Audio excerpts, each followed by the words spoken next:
ఇది కదా పెత్తందారి పోకడ అన్నటువంటి వార్తను హైలైట్ చేసింది. రోజుకొక విషగుళికని వదిలేటటువంటి ఈనాడు ఇవాళ జనరల్ టాపిక్స్లో ఏ విషగుళిక దొరకలేదనుకుంటా, అందుకని సీట్ల సర్దుబాటుకు సంబంధించినటువంటి అంశాన్ని హైలైట్ చేసింది.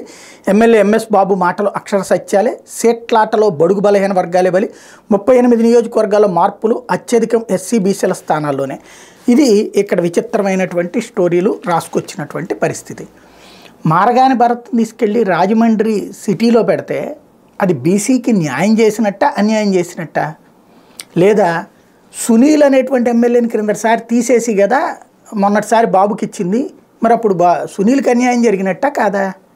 లేదా ఎస్సీ నియోజకవర్గాల మార్పులు చేర్పులు ఇదివరకు జవహరు లేకపోతే వంగలపూడి అనిత ఇట్లాంటి వాళ్ళకి తెలుగుదేశంలో మార్చినప్పుడు అది వాళ్ళకి అన్యాయం అనిపించలేదా? రెండో పాయింట్, 3 రెడ్లకి తీసేసి ఇచ్చారు సీట్లు, వాళ్ళు గొడవ చేస్తుంది రెడ్లు ఆ పాయింట్లో. టోటల్గా 7 ఓసీలకి తీసేసి బీసీలకి మైనార్టీలకి ఇచ్చారు, వాళ్ళు గొడవ చేస్తుంది అది. వాస్తవమేమో ఓసీలకు అన్యాయం జరుగుతుందని గొడవ జరుగుతుంటే ఓసీలకు అన్యాయం చేసి బీసీ ఎస్సీ ఎస్టీ మైనార్టీలకు ఇస్తున్నాడని దాన్ని రివర్స్లో రాయటం. సరే ఇప్పుడు రాశారు బాగానే ఉంది, రేపు మన బాబు గారు కూడా లిస్టులు ఇచ్చేస్తారు కదా, అప్పుడు కూడా ఇలాగే రాయండి రామోజీరావు గారు, అప్పుడు నిజాయితీ అనుకుందాం.